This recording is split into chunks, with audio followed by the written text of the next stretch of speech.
يزال الله يغرس في هذا الدين غرسا يستعملهم في طاعته أو كما قال عليه الصلاة والسلام. وقال صلى الله عليه وسلم إن لله أهلين من الناس. قالوا يا رسول الله ومن هم؟ قال هم أهل القرآن أهل الله وخاصته أو كما قال عليه الصلاة والسلام. اللهم صل على سيدنا محمد وعلى آل سیدنا محمد وبارک وسلم. اللہ تعالیٰ کا شکر ادا کرتے ہیں. شکر ادا کرنے کے لیے الفاظ نہیں ہوتے. بندوں کی مجبوری ہے کہ جیسے کیسے الفاظ ان کے پاس ہیں انہی الفاظ سے وہ شکر ادا کریں. بندگی بڑی عاجزی کا نام ہے. حضرت مجدد الفسانی رحمۃ اللہ علیہ کا ارشاد ہمارے حضرت رحمۃ اللہ علیہ بار بار سناتے تھے کہ امام ربانی حضرت مجدد رحمۃ اللہ علیہ نے فرمایا بندہ جتنا اچھا کر کے جتنا سنوار کے اللہ کی عبادت کر لے وہ اللہ کی شایع نشان نہیں ہو سکتی. اللہ کی شان اس سے وراء الورا ثم وراء الورا ثم وراء الورا ادھر ہی ادھر ہے. بس یہ ہے کہ اللہ تعالیٰ کا بندوں کے ساتھ مہربانی کا معاملہ ہے تو بندوں کے ٹوٹے پھوٹے الفاظ کو بھی اللہ میں قبول کر لیتے ہیں. حضرت اس کی مثال دیا کرتے تھے کہ جیسے چھوٹا بچہ پہلے دن اسکول یا مدرسے جاتا ہے تو پہلے دن تو اس کو کچھ بھی پڑھنا نہیں آتا, کچھ بھی لکھنا نہیں آتا, لیکن اس کے ہاتھ میں قلم بھی ہوتا ہے اور کاپی بھی ہوتی ہے. ہمارے بچپن میں تختی ہوا کرتی تھی لکڑی اور قلم ہوتا تھا تو بچہ اس قلم سے اپنی کاپی پر لکیریں کھینچتا ہے اور وہ گویا یہ سمجھ رہا ہوتا ہے کہ میں لکھنا سیکھ رہا ہوں, لکھ رہا ہوں. اب وہ گھر آ کر اپنے باپ کو یا ماں کو دکھاتا ہے کہ میں نے اسکول میں لکھا ہے تو وہ اس کو شاباشی دیتے ہیں, اس کا حوصلہ بڑھاتے ہیں, اس کو انعام دیتے ہیں کہ بہت اچھا لکھا, حالانکہ کچھ بھی نہیں لکھا. ایسا ہی معاملہ اللہ تعالیٰ کا اپنے بندوں کے ساتھ ہے کہ جیسا کیسا جانتے ہیں, جیسا کیسا کر سکتے ہیں, گھٹیا ادنا ویسے ہی پیش کر دیتے ہیں اور اللہ تعالیٰ قبول کر لیتے ہیں. تو شکر ادا کرتے ہیں اللہ کا. قرآن کریم کی نسبت سے تعلق رکھنے والی کوئی بھی مجلس ہو, مجھے اس طرح کا خیال آتا ہے, تصور آتا ہے کہ جو فتنے ہیں آگے چل کر سامنے ہمارے, جن فتنوں کا خلاصہ یہ ہے کہ لوگ چاہتے ہیں کہ نسلوں سے ایمان چھین لیا جائے. یہ ایک سادہ سی بات ہے جو سچائی ہے. بالکل دنیا چاہتی ہے, دنیا کی طاقتیں چاہتی ہیں اور چاہتی نہیں ہے بلکہ اس کے لیے وہ کام کر رہے ہیں, محنتیں کر رہے ہیں, پالیسیاں بنا رہے ہیں, خرچ کر رہے ہیں, دماغ لگا رہے ہیں. وہ کوئی میں چھپی ہوئی بات نہیں کر رہا ہوں, کھلی ہوئی بات بتا رہا ہوں. جو پالیسی ہے, اعلان شدہ پالیسی جو ہے, آپ غور کر لیں. میں بار بار یہ بات کہنا چاہتا ہوں کہ دنیا کے سارے ملکوں کی, امریکہ سے لے کر یہاں تک اور مسلم ملکوں کی بھی تعلیمی پالیسیوں پر آپ نظر ڈال لیں تو آپ کو اندازہ ہو جائے گا کہ مشن یہ ہے کہ بچے مذہب سے تعلق نہ رکھیں, بچوں کا مذہب سے تعلق گھٹا دیا جائے, کمزور کر دیا جائے, تعلیم کو اس رخ پر لے جایا جائے. ہمارے یہاں مزید یہ اضافہ ہوا ہے کہ ہمارے مذہب سے کاٹا جائے اور ان کے مذہب سے جوڑا جائے. یہ بنایا گیا, مزاج دیا گیا ہے اس کے اندر.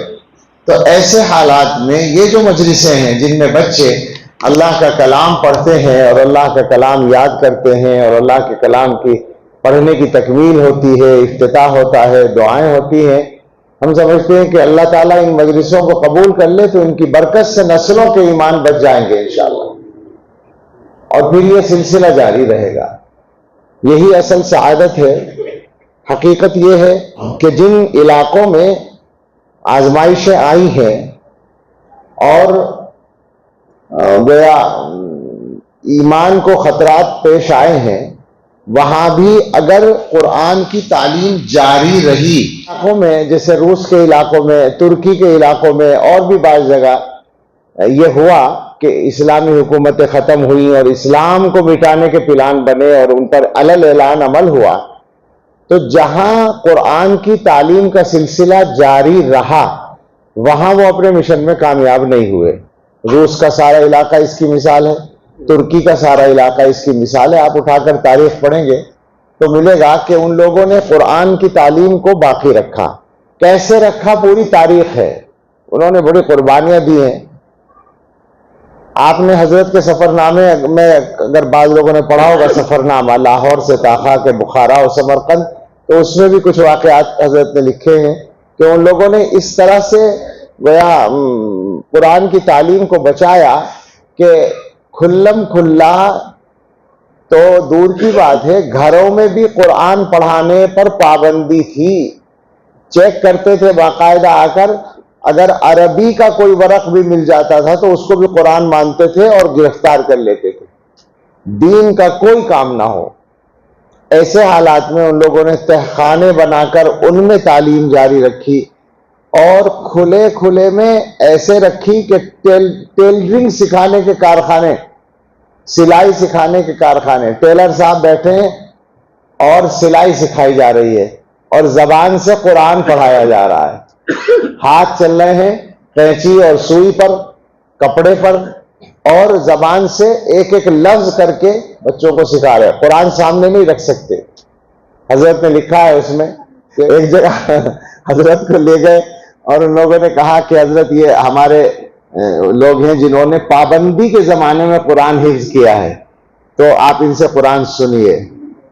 تو انہوں نے, حضرت نے سنا, جہاں سے کہا انہوں نے پڑھا, سنایا. پھر ان لوگوں نے کہا, حضرت سے انہوں نے کہا کہ اب آپ دیکھ کر سنیں. تو حضرت نے کہا بھائی جو حافظ ہے تو دیکھ کر کیوں سنیں؟ انہوں نے کہا آپ تجربہ تو کریں. اب دیکھ کر سنانے کے لیے کہا تو ان کو آتا ہی نہیں, دیکھ کے پڑھنا نہیں آتا. پتہ یہ چلا کہ انہوں نے دیکھ کر پڑھا ہی نہیں ہے, ان کے پاس قرآن سامنے رکھنے کا موقع نہیں تھا, اجازت نہیں تھی. انہوں نے تو زبانی پڑھا ہے. وہ جو ٹیلر صاحب ہیں, وہ حافظ صاحب, انہوں نے ایک ایک لفظ کر کے سکھایا ہے. اس طرح سے ان اللہ کے بندوں نے قرآن کی تعلیم کو جاری رکھا ہے, کتنے مشکل حالات میں. ہم ایک مرتبہ اب سے 10-12 سال پہلے ترکی گئے تھے 2013 میں. تو وہاں پر ایک بڑے عالم تھے, شیخ امین ان کے نام میں تھا, وہ علامہ زاہد کوثری کے شاگرد تھے. تو ان سے ہماری ملاقات ہوئی. ان سے ملنے کے لیے ہم پہنچے تو وہ حدیث پڑھا رہے تھے, ابو داؤد شریف کا سبق ہو رہا تھا, اور بذل المجہود سامنے رکھی تھی. جی, بذل المجہود سامنے رکھ کر پڑھا رہے تھے. تو ہمیں بڑا اچھا لگا. اچھا, جیسے ہی داخل ہوئے ہم تو وہ بیٹھے ہیں اور طلبہ بیٹھے ہیں, تو ان کو تعجب سا ہوا کہ کون لوگ اچانک آ گئے. تو میں نے جلدی سے بول دیا نحن من الجامعۃ الاسلامیہ دارالعلوم دیوبند. تو ایک دم وہ بولے اللہ اکبر, اور یہ کہہ کر کھڑے ہوئے. کھڑے ہونے پر قادر نہیں تھے, شاگردوں نے کھڑا کیا پکڑ کر, پھر انہوں نے استقبال کیا. محتم صاحب تھے, ہم لوگ تھے, محتم صاحب کے ساتھ ہم گئے تھے. تو ان سے جو تھوڑی دیر کی ملاقات ہوئی, انہوں نے ان حالات کا بھی ذکر کیا جو گویا اس زمانے میں پیدا ہوئے تھے. انہوں نے بتایا کہ ہم بچے تھے اور ہم 4 بھائی تھے. ہمارے والد ہم سب کو حافظ بنانا چاہتے تھے. تو اس کا طریقہ یہ تھا کہ رات کے اخیر حصے میں اتنی جلدی ہمیں اٹھاتے تھے کہ اذان کا وقت ہونے سے پہلے ہم پڑھ کے فارغ ہو جائیں. یہ خود انہوں نے سنایا ہمیں. اذان کا وقت ہونے سے پہلے سبق سنا کے بند کر کے رکھ دیں اور بس لیٹ جائیں یا کچھ بھی کریں. اتنی احتیاط کے ساتھ پڑھاتے تھے. لیکن اس کی بھی بھنک لگ گئی حکومت کو, تو والد گرفتار ہو گئے اس جرم میں کہ بچوں کو قرآن کیوں. اپنے آپ پڑھا رہے تھے, جب بھی 7 مہینے جیل میں رہے. بعد میں انہوں نے مصر جا کر تعلیم اپنی مکمل کی 1950 کے آس پاس. پرانے آدمی تھے وہ. تو اس طرح سے ان لوگوں نے جاری رکھا. نتیجہ کیا نکلا؟ نتیجہ یہ نکلا کہ جیسے ہی وہ جبر کا ماحول ختم ہوا, جیسے روس میں سوویت یونین ٹوٹا اور ریاستیں آزاد ہوئیں, تو آپ نے دیکھا قزاقستان, ازبکستان, ترکمانستان اور فلاں فلاں, جو آبادی کا تناسب آیا. دینداری کیسی تھی وہ تو اللہ جانے, لیکن نام کے اعتبار سے 99% مسلمان, 98% مسلمان, 95% مسلمان وہ آ گئے. اس کا مطلب یہ ہے کہ قرآن کی تعلیم نے ایمان سے ان کا رشتہ باندھے رکھا. کہنا یہ ہے اصل میں یہ مبارک عمل ایسا ہے. پھر قرآن کریم کے بارے میں اگر بات کریں گے تو بڑا مسئلہ ہوتا ہے، ڈر لگتا ہے، اس لیے کہ قرآن کے تعلق سے جو حق بنتا ہے، جو ذمہ داری بنتی ہے، وہ تو ہم میں سے کوئی بھی ادا نہیں کرتا. عام مسلمان کا تو یہ حال ہے کہ وہ قرآن پڑھنا نہیں جانتا. مسلمانوں کی اکثریت قرآن کے الفاظ پڑھنا نہیں جانتی، اکثریت. اور جو جانتے ہیں 10-5% وہ معانی نہیں جانتے، اور جو معانی جانتے ہیں وہ عمل نہیں کرتے. ان میں بہت تھوڑے عمل کرنے والے ہیں. تو مطلب قرآن کے تعلق سے تو بہت ہی گڑبڑ ہے. پڑھے لکھے کہلاتے ہیں ہم لوگ، قرآن نہیں جانتے. سمجھ میں نہیں آتا کہ اللہ کے ہاں کیسے پڑھے لکھے شمار ہوں گے. ہم نے پڑھ لکھ لیا ہے روزی روٹی کے لیے، اللہ کے ہاں جواب دینے کے لیے کیا پڑھا ہے بھائی؟ سمجھنے کی بات یہ ہے. جب وہاں پیغمبر شکایت کریں گے، وقال الرسول یا ربی ان قوم اتخذوا هذا القرآن مہجورا، پیغمبر شکایت کریں گے کہ اے رب میری قوم نے قرآن کو چھوڑ رکھا تھا، متروک چیز بنا رکھا تھا. اس جگہ پر کیا جواب ہوگا؟ آپ جواب دے دیں گے کہ صاحب ہم نے ذرا ڈاکٹریٹ کی ڈگری حاصل کی تھی، پی ایچ ڈی کیا تھا، ہم نے میڈیکل سائنس پڑھی تھی، ہم نے انجینئرنگ پڑھی تھی، ہم اس میں لگے رہے، مشغول رہے. ارے بھائی اس میں مشغول رہے روزی روٹی کے لیے، تم اپنی دنیا بنانا چاہتے تھے، آخرت کی فکر ہوتی تو تم نے قرآن پڑھا ہوتا. معاف کیجئے گا میں غلط بات نہیں کہہ رہا ہوں، تکلیف میں میرا لہجہ تیز ہوا ہے، بات تو میری صحیح ہے. اللہ کے ہاں یہ جواب تو نہیں چلے گا نا کہ ہم نے فلاں چیزیں پڑھی تھی قرآن نہیں پڑھ سکے. یہ کیسے چلے گا جواب؟ قرآن آپ کے پاس امانت تھا، کیوں نہیں پڑھا تھا آپ نے؟ قرآن سیکھنا تو لازم ہے. اس لیے ہم کہتے ہیں یہ بات کہ سارے مسلمانوں کو قرآن پڑھنا چاہیے، وہ چھوٹے ہوں یا بڑے ہوں، اور وہ کچھ بھی پڑھے ہوئے ہوں یا نہ پڑھے ہوئے ہوں، قرآن پڑھنا ضروری ہے. پھر ایک بات اور ہے، آپ اگر قرآن کے فائدوں کی طرف دیکھیں تو خالی فائدوں ہی کے لیے اگر کوئی پڑھنا چاہے تو اسے پڑھنا چاہیے، برکتوں ہی کے لیے پڑھنا چاہے تو پڑھنا چاہیے. دنیا یعنی آخرت کا سوال، آخرت کے جواب کی تیاری تو اصل ہے، لیکن دنیا کے فائدوں ہی پر اگر غور کر لیں تو دنیا کا کون سا فائدہ ہے جو قرآن سے نہیں ملتا؟ روزی کی برکت ملتی ہے، گھر کی برکت ملتی ہے، بیماریوں سے شفا ملتی ہے، اور صاحب برے اثرات سے نجات ملتی ہے. میں تو بعض دفعہ کرتا ہوں یہ بات، آج کل بہت سے لوگ پریشان رہتے ہیں بیماریوں سے اور اثرات وغیرہ سے. تو ایک طریقہ تو وہ ہے کہ بھئی عاملوں کے پاس جائیں. اب عاملوں کا معاملہ تو الگ ہے، کچھ اچھے بھی ہوتے ہیں، زیادہ تر ویسے ہوتے ہیں. اچھا ہم عملیات کو جانتے ہی نہیں، الف بھی نہیں جانتے، تو ہم نے کہا تقریر میں کہ صاحب ایک عمل بتاتے ہیں بہت شاندار، بیماریوں سے شفا کے لیے اور ہر چیز کے لیے. ایک بڑا سا مجمع تھا، میں نے کہا کہ میں بہترین عمل بتانے جا رہا ہوں، ذرا توجہ سے سنیں. اب وہ سب لوگ متوجہ ہو گئے کہ آج تو مولانا کوئی عمل بتائیں گے. تو میں نے کہا سورہ فاتحہ. اب ظاہر میں مذاق تھوڑی کر رہا تھا، میں نے کہا سورہ فاتحہ. اب جو میں نے دیکھا چہروں کو تو میں نے کہا جی مایوسی ہوئی معلوم ہوتا ہے.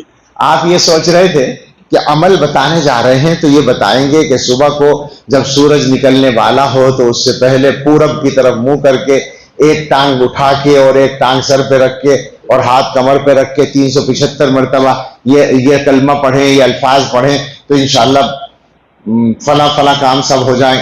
یہی امید ہوگی نا عمل سے، وظیفے سے. میں نے کہا دنیا کا سب سے طاقتور عمل اور وظیفہ ہے سورہ فاتحہ، جس کو حدیث میں شفا کہا گیا، اس سے زیادہ طاقتور کیا ہوگا بھائی؟ یقین پیدا کرو، یقین کر کے عمل کرو. میں نے کہا آپ سوچتے ہیں کہ صاحب سورہ فاتحہ تو سب جانتے ہیں، کوئی فائدہ نہیں. سوال یہ ہے کہ فائدہ ایسے تو نہیں ہوگا، عمل کرنے سے ہوگا نا. آپ میں کتنے لوگ ہیں جو بیماروں کو، اپنے گھر کے بیماروں کو سورہ فاتحہ پانی پہ دم کر کے پلاتے ہیں؟ ایک بڑے میاں نے ہاتھ اٹھایا، اس مجمع کی بات کر رہا ہوں میں، بڑا مجمع تھا، ایک بڑے میاں نے ہاتھ اٹھایا کہ میں کرتا ہوں. میں نے کہا دیکھو 1000 سے زیادہ کا مجمع ہے، ایک آدمی کہہ رہا ہے کہ میں یہ کام کرتا ہوں، اور پھر شکایت یہ ہے کہ فائدہ نہیں ہوتا. بھائی فائدہ اٹھانے کے لیے آپ کو کرنا پڑے گا نا. مجھ سے لوگ پوچھتے ہیں، میں یہی کہتا ہوں کہ سورہ فاتحہ کو پکڑ لو، 7 مرتبہ پانی پہ دم کرو، مریضوں کو پلاؤ، شفا ہوگی انشاءاللہ، دوا بھی کرتے رہو. تو میں کہنا یہ چاہتا تھا کہ دنیا کے فائدوں کے لیے بھی اگر چاہیں تو قرآن کو پڑھنا چاہیے.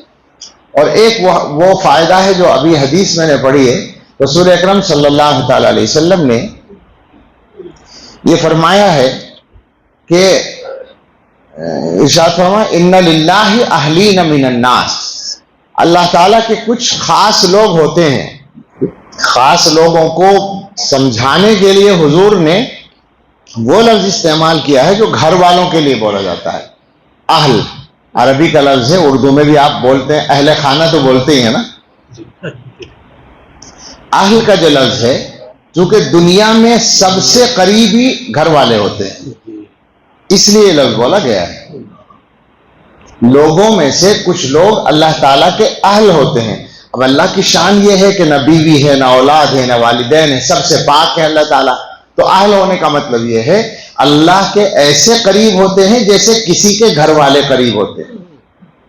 صحابہ نے پوچھا وہ کون ہیں؟ فرمایا کہ قرآن والے، اہل القرآن، قرآن والے، اہل اللہ و خاصتہ، یہ اللہ تعالیٰ کے قریبی اور اللہ کے خاص لوگ ہوتے ہیں.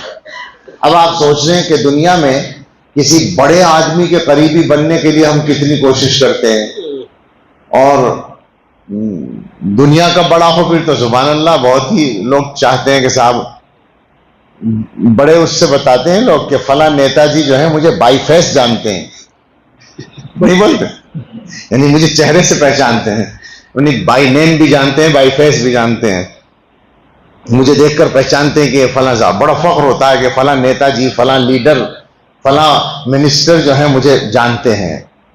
اور پہلے آج کل تو سوشل میڈیا ہے تو اس میں سیلفی کا چل پڑا ہے، تو کسی بھی بڑے سے بڑے آدمی کے ساتھ سیلفی بنائیں گے اور فخر کریں گے.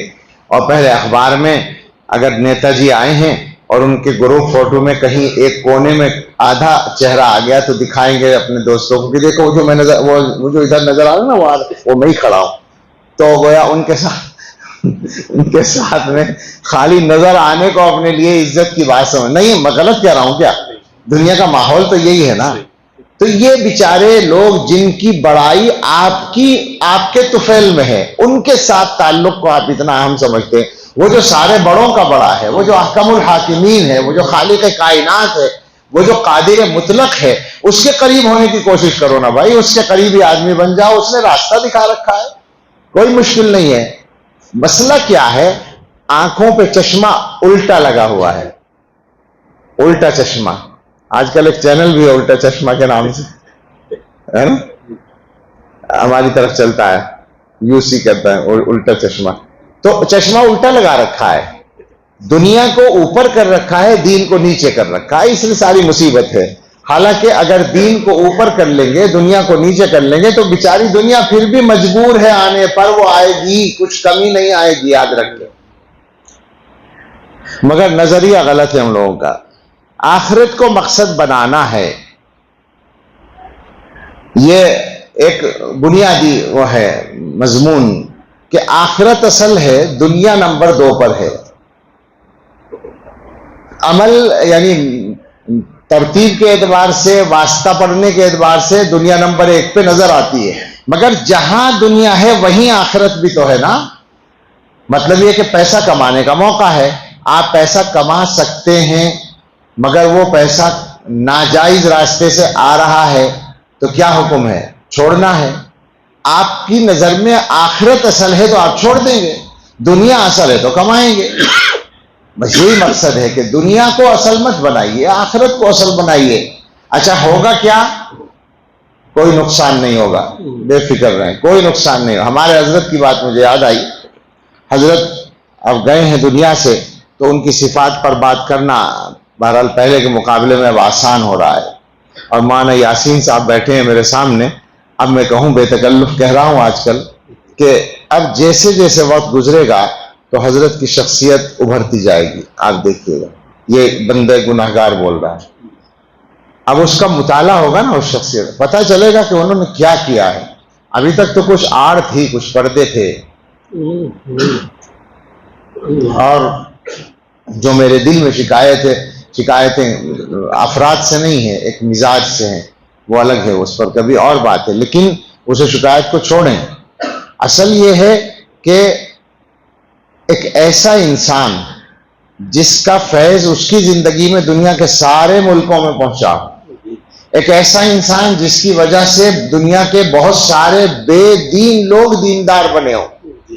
ہم تو اپنے ماحول کو دیکھتے ہیں، ہم مدرسوں والے مسجدوں والے ان سے جڑ گئے تو کیا خاص بات ہوئی، لیکن وہ لوگ جن کی ٹیبل پر کھانے کے ساتھ شراب کی بوتلیں ہوں، جن کے گھروں میں تکلف کے بغیر شراب پی جائے، ایسے گھروں کے خوبصورت جوان لڑکے اعلیٰ ڈگریوں والے وہ لمبے لمبے کرتے اور اونچے پاجامے اور لمبی داڑھی اور پگڑی والے بن جائیں، زمین سے آسمان پر پہنچنے والی بات ہو گئی نا، انقلاب کی بات ہو گئی. ایسے ہزاروں لوگ ہیں اور دنیا کا کوئی ملک نہیں بچا جہاں ان سے دینی فائدہ اٹھانے والے لوگ موجود نہ ہوں.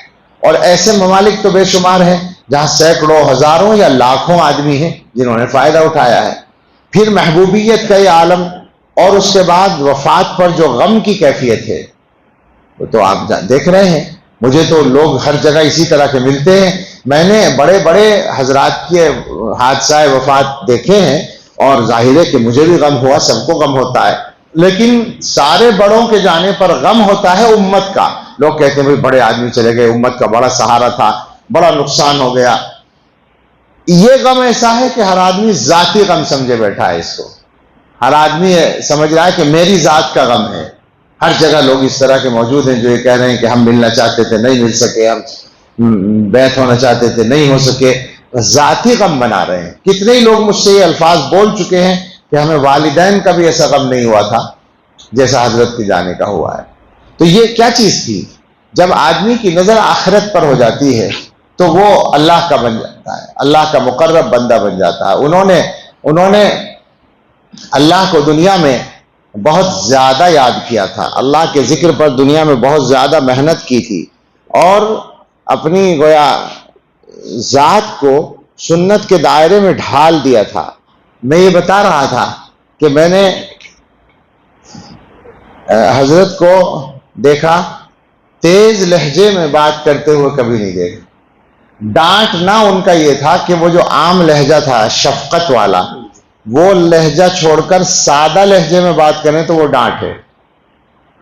سمجھ رہے ہیں آپ؟ وہ ڈانٹ تھی. ایک تو محبت کا لہجہ ہوتا تھا، ایک یہ کہ سمیر صاحب آپ نے یہ کام نہیں کیا، بس یہ ڈانٹ ہے. آپ نے کیا کیا؟ ڈانٹ ہے. مجھ سے ایک مرتبہ، یعنی مجھ پر نہیں تھی وہ ناراضی، بہت تکلیف پہنچی ہوئی تھی. میرے سوال کے جواب میں فرمایا کہ یہ بتائیے کہ اس کا کیا کریں. بس یہ لہجہ تھا، یہ بتائیے. سخت ترین تکلیف میں یہ آخری لہجہ تھا جو تیز تھا. ایسا مزاج تھا. میں نے بہت مرتبہ ہنستے ہوئے دیکھا ان کو. میں نے خود بعض مرتبہ لطیفے سنائے. بے تکلفی کبھی کبھی مجلس ہوتی تھی تنہائی میں، دو چار اپنے قریبی لوگ، ہنسی آئی حضرت کو لیکن آواز کبھی نہیں سنی. خوب ہنس رہے ہیں اور برداشت کرنا مشکل ہو رہا ہے ہنسی کو، آواز کبھی نہیں سنی. میں یہ کہہ رہا تھا کہ گویا غیر اختیاری طور پر بھی وہ سنت ہی پر عامل رہتے تھے. وہ سنت کا ایسا مزاج بنا ہوا تھا کہ اس سے وہ ہٹ ہی نہیں سکتے تھے. مجھے تعجب ہوا، شروع کی بات ہے، جب ہم زامبیا جانے لگے تو پہلے سال میں حضرت کی زبان سے یہ الفاظ سنے کہ حافظ قرآن ہونا یہ حضور کی سنت ہے. سنا ہے کبھی آپ نے؟ حضرت مولانا. میں چکر میں رہ گیا. میں بچپن سے حافظ ہوں. میں اتنا سا حافظ ہو گیا تھا، 7.25 سال کی عمر میں حافظ ہو گیا تھا اپنے والد کی برکت سے رحمت اللہ علیہ. میرے والد صاحب بھی بڑے عالم تھے. بھی کا مطلب یہ نہیں کہ میں بڑا عالم ہوں، میرے حضرت اور اساتذہ وہ ان سے ہی میں نے قرآن بھی حفظ کیا تھا. تو 7.25 سال کا میں حافظ ہو گیا تھا. ہم نے کہا بچپن سے حافظ بنے پھرتے ہیں، یہ پتہ نہیں کہ یہ حافظ ہونا سنت بھی ہے.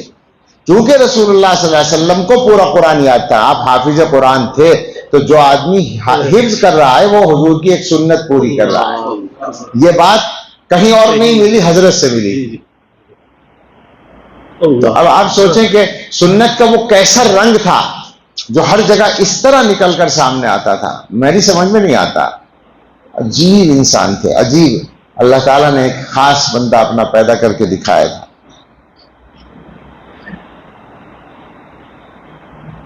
اور وہ میں سنا چکا ہوں بعض جگہ، وہ تو لکھا بھی گیا ہے. مجھ سے ایک دن فرمایا ملیشیا میں کہ میں جب مسجد میں پہنچتا ہوں تو لوگ کھڑے ہو جاتے ہیں، اور ایک تو کھڑا ہونا غلط ہے، پھر بعض لوگ خدمت کے لیے آگے بڑھتے ہیں. ہوتا ہے نا، بعض لوگ جوتے اٹھانے کے لیے یا کسی کام کے لیے آگے بڑھتے ہیں، تو حضرت نے فرمایا کہ آپ اعلان کر دیں کہ کھڑے بھی نہ ہوا کریں اور خدمت کی بھی کوشش نہ کیا کریں، چونکہ خدمت کے لیے میرے ساتھ 2 آدمی رہتے ہیں، 2 خادم ہوتے تھے۔ یہ اعلان کے لیے فرمایا۔ پھر آہستہ سے بولے، وہ آواز جو پہلے تھی وہ نہیں رہی، اب آہستہ سے بولے 2 آدمی بھی اس لیے رکھتا ہوں کہ رسول اللہ صلی اللہ علیہ وسلم بیماری کے زمانے میں 2 آدمیوں کے سہارے سے مسجد میں تشریف لائے تھے۔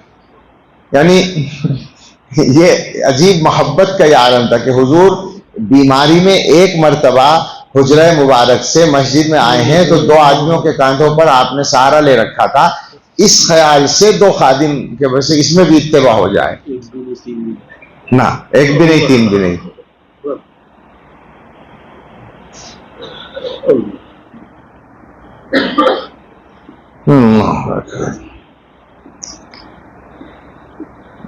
حضرت کا جو ذکر آیا تھا وہ غالباً اس بات پر آیا تھا، دنیا کہیں نہیں جائے گی، ملے گی۔ ایک حدیث ہے، من کانت الآخرۃ ہمہ جعل اللہ غناہ فی قلبہ وجمع له شملہ وآتتہ الدنیا وہی راغمۃ۔ جس آدمی کا ٹارگٹ، نشانہ، اصل مقصد آخرت ہو تو اللہ تعالیٰ ایک تو اس کے دل کو بے نیاز کر دیں گے، دل کو مالدار بنا دیں گے، لالچ نہیں رہے گا۔ اب آپ سوچیں جب لالچ نہیں رہے گا تو کتنی آسانی ہو جائے گی۔ ساری پریشانی تو لالچ کی ہے۔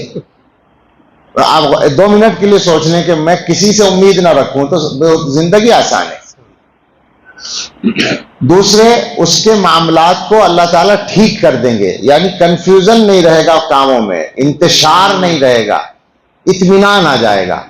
اور تیسرے، دنیا آئے گی ذلیل ہو کر، آئے گی دنیا لازماً، جو اللہ نے لکھ دیا ہے وہ مل کے رہے گا، خود بخود ملے گا۔ اور ومن کانت الدنیا ہمہ، جس کا مقصد دنیا ہو تو 3 نقصان ہوں گے۔ جعل اللہ فقرہ بین عینیہ، اللہ تعالیٰ محتاجی پیشانی پہ لکھ دیں گے، دیکھ کے محسوس ہوگا کہ کچھ چاہیے، ہر وقت اسی چکر میں آدمی پریشان ہے کہ کچھ چاہیے۔ 2 فیکٹریاں چل رہی ہیں، تیسری چاہیے۔ سمجھ رہے ہیں آپ؟ یہی تو ہوتا ہے، پیسہ ہونے سے کام نہیں چلتا، اصل تو دل میں غنا چاہیے تب کام چلے گا، ورنہ تو پیسے کی تو تلاش میں رہتا ہے۔ میں سچ کہتا ہوں آپ کو، ہم جیسے ناکاروں کو بھی صورت دیکھ کر لوگ سمجھتے ہیں تو دعا کے لیے کہا کرتے ہیں، تو دنیا میں جتنا پریشان میں نے پیسے والوں کو پایا ہے، غریبوں کو نہیں پایا۔ آپ سے سچ کہتا ہوں، تعداد اگر شمار کریں گے تو پریشانیوں میں وہ آگے نکلیں گے، پیسے والے لوگ۔ طرح طرح کے مسائل ہوتے ہیں، کبھی کبھی تو میں ترس آنے لگتا ہے کہ بیچارے کو دیکھنے میں سمجھا جا رہا ہے ارب پتی آدمی اور پریشان کتنا ہے۔ واقعی مجھے ترس آتا ہے یہ سوچ کر کہ دیکھنے میں ان کو کوئی آدمی پریشان نہیں سمجھ سکتا۔ بھئی ایک آدمی غریب ہے، وہ نظر آ رہا ہے کہ غریب ہے تو کوئی اس کی مدد بھی کرے گا، اس کی کوئی مدد کرے۔ میں نے ایک صاحب سے کہا، ان کے کپڑے ذرا زیادہ ہلکے تھے، میں نے کہا کپڑے ٹھیک ٹھاک پہنا کرو، ایسا نہ ہو لوگ دیکھ کے زکوٰۃ دینا شروع کر دیں۔ یہ بھی تو نہیں ہونا چاہیے نا، یعنی حلیے سے بھی سوال نہ ہو، شکل سے بھی، ظاہری حلیے سے بھی سوال نہ ہو۔ یہ ہمارے ماں باپ نے سکھایا تھا۔ ہمارے گھر میں پیسہ نہیں تھا بالکل بھی، والد صاحب عالم تھے، مدرسے کی مسجد کی تنخواہ اور کچھ نہیں تھا، تو ایسا بھی ہوا کہ پیبند اپنے ہاتھ سے بھی لگا کر پہنائے، لیکن صاف ہوتا تھا، دیکھنے والا سمجھتا تھا کہ ٹھیک ہے معاملہ، اور ہمیشہ وہ اچھا ہی سمجھا گیا الحمدللہ۔ تو یہ تو دوسری طرف چلی گئی بات۔ میں یہ کہہ رہا تھا کہ پریشانی جو ہے وہ اگر آخرت مقصد نہیں ہے، دنیا مقصد ہے، تو فرق علیہ شملہ، اللہ تعالیٰ اس کے معاملات کو منتشر کر دیتے ہیں، ادھر ادھر، یہ مسئلہ وہ مسئلہ، یہ فیکٹری وہ دکان وہ مکان وہ مقدمہ وہ کیس، یہی سب ہوتا ہے۔ وَلَمْ يَأْتِهِ مِنَ الدُّنْيَا إِلَّا مَا قُدِّرَ لَهُ، دنیا اتنی ہی ملتی ہے جتنی مقدر میں، اس سے زیادہ نہیں ملتی۔ عجیب بات ہے۔ حضرت کا قصہ یاد آیا تھا کہ حضرت کو ایک صاحب نے ہدیہ دیا، ہدیہ قبول کرتے تھے، کرنا ہی چاہیے، کوئی حرج نہیں، اگر صحیح ہدیہ ہے تو قبول کریں، بلکہ حضرت کا ہدیہ قبول کرنے کا بھی طریقہ یہ تھا کہ خوشی سے اور بشاشت سے قبول کرتے تھے، اور جزاک اللہ کہتے تھے، دعا دیتے تھے۔ اور ہم جیسے مولوی تو منہ بناتے ہیں نا، کہ ظاہر کرتے ہیں جیسے ہم لینا نہیں چاہ رہے، حالانکہ اندر سے سوچ رہے جلدی سے جیب میں ڈال دیں۔ نہیں، میرا مقصد کسی کا مذاق اڑانا نہیں ہے، لیکن ہوتا ہے نا کہ آدمی ظاہر کرتا ہے کہ تکلف کر رہے ہیں ہم. حضرت کو ضرورت بھی نہیں ہوتی تھی، لیکن چونکہ محبت میں دے رہا ہے آدمی تو حضرت دعا دیتے تھے. مجھ سے کہتے تھے کبھی کبھی جو ہدیہ دیتا ہوں اس کو دعا دیتے ہیں. بعض دفعہ ایسا ہوا کہ میں نے کوئی ہدیہ دیا، میرا تو ہدیہ واقعی حقیر ہوتا تھا، اب میں نے زبان سے کہتے تھے حضرت ایک حقیر سا ہدیہ، تو حضرت فوراً کہتے تھے ہدیہ حقیر نہیں ہوتا، ہدیہ حقیر نہیں ہوتا. ہدیہ کچھ بھی ہو، کتنا بھی ہو، وہ حقیر نہیں ہے، کیونکہ وہ محبت کی علامت ہے، محبت کے اظہار کے لیے دیا جا رہا ہے، تو وہ حقیر نہیں ہے. تو خیر ایک مرتبہ ایسا ہوا کہ ایک صاحب نے ہدیہ دیا اور حضرت نے منع کر دیا. کوئی رقم تھی اور دینے والا بہت بڑا مالدار تھا، ارب پتی آدمی تھا. اب وہ رقم کیا تھی یہ مجھے نہیں معلوم، 50,000 20,000 جو بھی ہوگی وہ تھی ایک رقم. حضرت نے کہا کہ آپ ہی رکھیں، آپ کو زیادہ ضرورت ہے. ان سے کہا آپ کو زیادہ ضرورت ہے؟ اس نے کہا حضرت کیا فرما رہے ہیں، مجھے ضرورت ہے؟ حضرت نے کہا ہاں آپ کو زیادہ ضرورت ہے، آپ رکھیں. تو وہ بڑا آدمی تھا، انہوں نے کہا حضرت سمجھ میں نہیں آئی بات، آپ مجھے پہچانتے نہیں؟ کہا میں پہچانتا ہوں، آپ ماشاءاللہ، لیکن آپ کو زیادہ ضرورت ہے. تو انہوں نے کہا حضرت سمجھا دیں کیا بات ہے. تو حضرت نے فرمایا کہ یہ بتائیے یہی رقم، اتنی رقم آپ کو کوئی دوسرا آدمی گفٹ کرے، آپ کا کوئی دوست رشتہ دار کوئی بھی، تو آپ لیں گے یا واپس کریں گے، قبول کریں گے یا واپس کریں گے، سچ بتائیے. تو انہوں نے سوچا اور بولے میں تو لے لوں گا، قبول کر لوں گا، اگر میرا کوئی دوست مجھے کہے گا بھائی یہ گفٹ ہے رکھو تو لے لوں گا میں. تو حضرت نے فرمایا آپ خود ہی کہہ رہے ہیں کہ آپ لے لیں گے اور میں واپس کر رہا ہوں، اس کا مطلب آپ کو زیادہ ضرورت ہے، آپ کو زیادہ ضرورت ہے. خیر اصل یہ ہے بھائی کہ ہم اپنا نظریہ ٹھیک کر لیں. آخرت نمبر 1 پر ہے، دنیا نمبر 2 پر ہے. آخرت کا نقصان کر کے دنیا کا فائدہ نہ اٹھائیں، اس کی کوشش کر لیں، یہ مزاج بنا لیں. سب لوگ یہ اپنا نظریہ ٹھیک کر لیں گے، معاملہ ٹھیک ہو جائے گا. پیسہ کمانے پر کوئی پابندی نہیں، شریعت نے کوئی لمٹ مقرر نہیں کی ہے کہ آپ کے پاس اگر 1 ارب روپیہ ہو گیا تو اب آپ کاروبار نہیں کر سکتے. 10 ارب بنا لیجیے، 1 خرب بنا لیجیے، کون منع کرتا ہے؟ بس یہ کہ حلال کمائیے، حلال خرچ کیجیے، جائز کمائیے، جائز خرچ کیجیے. دنیا کے سارے معاملات میں یہ نظریہ ہونا چاہیے کہ آخرت اصل ہے، دنیا اصل نہیں. آپ کو کسی کو تکلیف پہنچا کر ایک عزت مل سکتی ہے، نہیں لینی ہے، اس لیے کہ تکلیف پہنچانا جائز نہیں ہے، اس کا نقصان آخرت میں ہوگا. دنیا کا فائدہ مل رہا ہے مگر آخرت کا نقصان ہے، کیوں کریں ہم آخرت کا نقصان؟ چھوڑو. ہمیشہ یاد رکھیں کہ عزت اور ذلت تو اللہ کے ہاتھ میں ہے، رزق بھی اللہ کے ہاتھ میں ہے، پریشانی بھی اللہ کے ہاتھ میں، آسانی بھی اللہ کے ہاتھ میں. بس ایک حدیث سناتا ہوں اسی موضوع کی اور اس کے بعد بات ختم کرنے تو آسانی ہوگی. حضرت عبداللہ ابن عباس رضی اللہ عنہما جو حضور علیہ السلام کے چچا زاد بھائی ہیں مگر بچوں کی طرح ہیں، حضور کے بچوں سے بھی چھوٹے ہیں عمر میں تو حضور کے بچوں سے بھی چھوٹے ہیں، لیکن چچا حضور کے زمانے میں اگر کہا جائے ان کو، حضور کا علم کتنا محفوظ ہوا ان کے ذریعے سے. اچھا حضور علیہ الصلوۃ والسلام کی ایک زوجہ مطہرہ حضرت میمونہ رضی اللہ عنہا، ان کی خالہ بھی تھی، تو حضور ان کے خالو بھی ہیں، تو وہ کبھی کبھی خالہ کے پاس آ کے بھی سو جایا کرتے تھے حضور کے گھر میں، تو اس وجہ سے بھی ان کو زیادہ قریب رہنے کا موقع تھا. ان کو حضور علیہ الصلوۃ والسلام نے ایک دن متوجہ کیا اور فرمایا کہ یا غلام اعلمک کلمات، لڑکے میں کچھ باتیں سکھاتا ہوں تمہیں فائدہ ہوگا. فرمایا احفظ اللہ یحفظک، احفظ اللہ تجدہ تجاہک، اللہ کے نام کی حفاظت کرو یا اللہ کے احکام کی حفاظت کرو. اللہ کی حفاظت کرنے کا مطلب تو یہی ہوگا، یعنی اللہ کو یاد رکھو اور اللہ کے احکام کو محفوظ کرو تو اللہ تمہاری حفاظت کرے گا. اللہ کے احکام اور اللہ کی حدود کی محافظت کرو، تجدہ تجاہک، اللہ کو اپنے سامنے پاؤ گے، یعنی ہر وقت اللہ کی مدد تمہیں مل جائے گی. اذا سألت فسأل اللہ، جب مانگنا ہو اللہ سے مانگو، اور کسی سے مانگنے سے فائدہ نہیں ہے. اللہ سے مانگو، پھر سبب کے درجے میں کسی سے کہنا ضروری ہے تو کہہ سکتے ہو، لیکن مانگنا اللہ سے ہے، تبھی عزت بھی بچے گی، تبھی ملے گا بھی. اکبر الہ آبادی کا شعر ہے، خدا سے مانگ جو کچھ مانگنا ہو اے اکبر، آپ کو تو ضرور یاد ہوگا، پورے اشعار کی کتاب لکھ دی. خدا سے مانگ جو کچھ مانگنا ہو اے اکبر، یہی وہ در ہے جہاں آبرو نہیں جاتی. باقی ہر در پہ آبرو گھٹتی ہے اگر آپ مانگتے ہیں. تو اذا سألت فاسأل اللہ، جب مانگنا ہو اللہ سے مانگو. وَإِذَا اسْتَعَنْتَ فَاسْتَعِنْ بِاللَّهِ، اور جب مدد طلب کرنی ہو تو اللہ سے مدد طلب کرو. وَعْلَمْ، یہ ہے اصل جو جس پر یہ حدیث یاد آئی تھی. وَعْلَمْ أَنَّ الْأُمَّةَ لَوْ اجْتَمَعَتْ عَلَىٰ أَن يَنفَعُوكَ بِشَيْءٍ لَمْ يَنفَعُوكَ إِلَّا بِشَيْءٍ قَدْ كَتَبَهُ اللَّهُ لَكَ. یاد رکھو، اگر سارے لوگ، پوری امت یا پوری قوم اتفاق کر لے، تیار ہو جائے کہ تمہیں کوئی فائدہ پہنچانا ہے، تو بس وہی فائدہ پہنچا پائیں گے جو اللہ نے تمہارے لیے لکھا ہے. وَلَوِ اجْتَمَعُوا عَلَىٰ أَن يَضُرُّوكَ بِشَيْءٍ، اور اگر سارے لوگ اکٹھے ہو کر تمہیں کوئی نقصان پہنچانا چاہیں، وہی نقصان پہنچا پائیں گے جو اللہ کی طرف سے لکھا ہوا ہے. الگ سے کوئی تمہارا کچھ بگاڑ نہیں سکتا. جفت الاقلام ورفعت الصحف، تقدیریں لکھ کر قلم سوکھ چکے ہیں اور صحیفے اٹھائے جا چکے ہیں. تم دنیا والوں سے پریشان نہ ہو، اپنا تعلق اللہ سے قائم کرو، اللہ سے مضبوط کرو. بس یہی پیغام ہے. خواتین بھی بہت سی شریک ہیں، ان سب کے لیے بھی یہی پیغام ہے.